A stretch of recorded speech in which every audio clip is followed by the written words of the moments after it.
Hello everyone, आज के video में हम लोग देखने वाले हैं बाइनोमियल थ्योरम का एक क्वेश्चन जो कि जी मेंस 2023 में आया हुआ क्वेश्चन है। ओके, तो चलो स्टार्ट करते हैं। क्वेश्चन है the coefficient of three consecutive terms in the expansion of 1 plus x to the power n are in the ratio of 1:5:20। Okay, then the coefficient of the fourth term is what. Okay, option यहाँ पे 4 को दिया हुआ है, थोड़ा बड़ा है, कोई नहीं। ओके, चलो सॉल्व करते हैं। तो सबसे पहले तो इसका हम लोग जनरल टर्म लिख लेते हैं। जनरल टर्म 1 प्लस x का पावर n का tr प्लस 1 कितना होता, ये होता है ncr x to the power r। 1 का पावर को स्किप कर सकते हो, कोई प्रॉब्लम नहीं है। अब देखो x to the power r अगर है तो कोएफिशिएंट ये है, ठीक है ना। तो x का पावर r प्लस 1 के लिए कितना होता, ncr प्लस 1, और इससे पहले जाते तो कितना होता ncr माइनस 1। तो हम लोग तीन कोएफिशिएंट एज्यूम किया। एक कोएफिशिएंट है ncr माइनस 1, फिर दूसरा है ncr और तीसरा है ncr प्लस 1, और इसका रेशियो क्वेश्चन में दिया है 1:5:20। ओके, अब हम लोग क्या करेंगे, दो अननोन है n और r, तो आपको क्या हो जाएगा, दोनों देखो कैसे मिलेगा अभी थोड़ी देर में। जैसे एग्जांपल के लिए देखो ncr minus 1 divide by ncr, ये एक्चुअल में कितना है 1/5, 1:5 दिया हुआ है। आप दूसरा चाहो तो ये ले सकते हो ncr divide by ncr plus 1 which is equals to 5/20। इस दोनों को लिया तो उसका रेशियो हम लोगों ने लिख दिया। चलो अब सॉल्व करते हैं फास्ट। इस क्रॉस मल्टीप्लाई करते हो तो क्या होता है 5, और ncr माइनस 1 को क्या लिख सकते हो, n का फैक्टोरियल बाई r माइनस 1 का फैक्टोरियल, और n माइनस r प्लस 1 का फैक्टोरियल।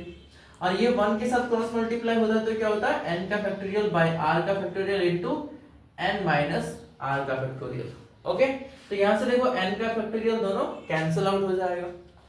अब इसको फर्दर सॉल्व करते हैं। This is 5, actually 5 divide by r minus 1 का फैक्टोरियल, और इधर कितना है, इधर है आपका n माइनस r प्लस 1, और एक कम करोगे तो क्या हो जाएगा n माइनस r का फैक्टोरियल।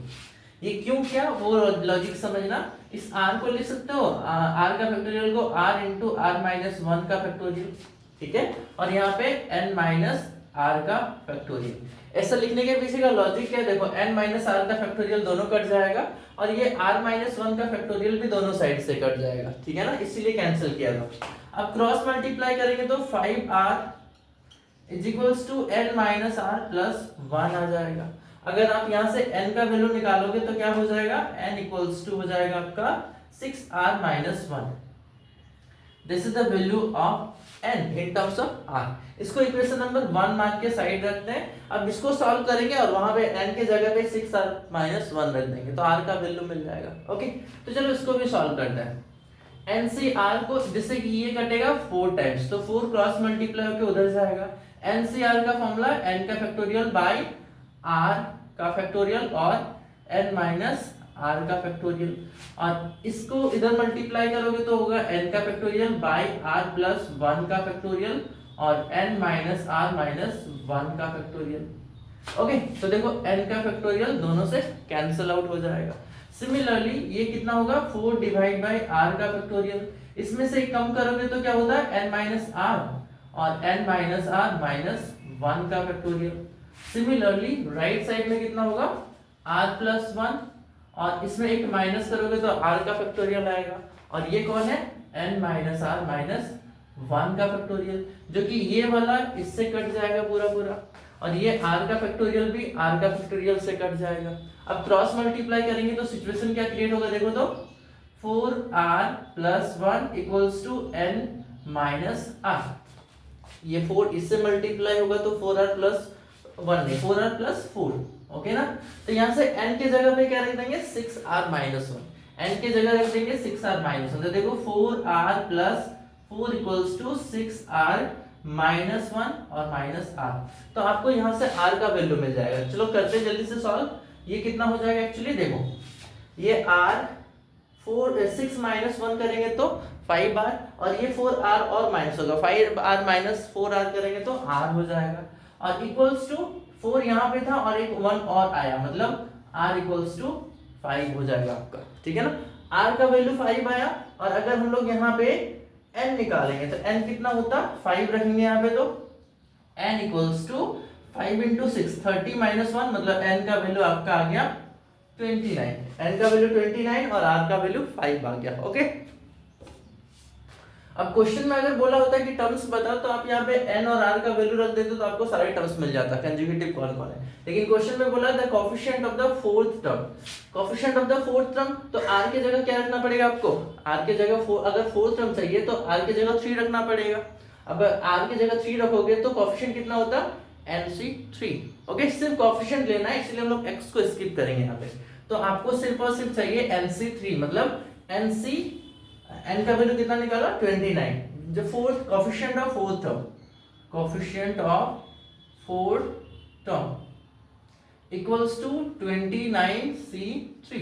29c3 क्यों हुआ ये मैंने समझाया, आप लोग एक बार ध्यान देना। n की जगह 29 है और फोर्थ टर्म चाहिए तो r की जगह 3 रखना पड़ेगा। क्लियर है? अब इसको n से r के अकॉर्डिंग ब्रेक करोगे तो क्या होगा 29 का फैक्टोरियल बाय 3 का फैक्टोरियल और इसमें 3 माइनस करोगे तो 26 का फैक्टोरियल, मतलब 29 इंटू 28 इंटू 27 इंटू 26 का factorial divide by 3 into 2 into 1 into 26 का फैक्टोरियल, जो कि ये दोनों कट जाएगा। अब देखो जो बचा हुआ टर्म्स है उसको अगर आप सिंपलीफाई करोगे देन आपको आपका आंसर मिल जाएगा। जैसे कि देखो किससे कटेगा, ये 22 से कटेगा 14, ये 3 कटेगा 9 टाइम्स, तो आपका आंसर कितना है 29 इंटू 14 इंटू 9। आप इसको मल्टीप्लाई करोगे तो चार ऑप्शन में से मैच कर जाएगा।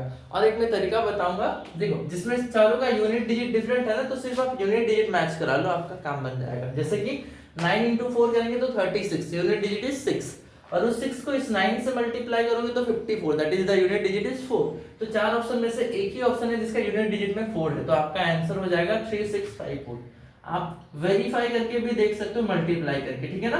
तो ये इसका आंसर है। हाँ, लेकिन यूनिट डिजिट वाला टर्म तब नहीं काम आएगा जब मल्टीपल ऑप्शन में आपको यूनिट डिजिट सेम देखने मिलेगा, ठीक है ना। तो आपका आंसर हो जाएगा 3654। ओके, तो ठीक है, उम्मीद करता हूं आपको समझ में आया होगा। ठीक है, थैंक यू।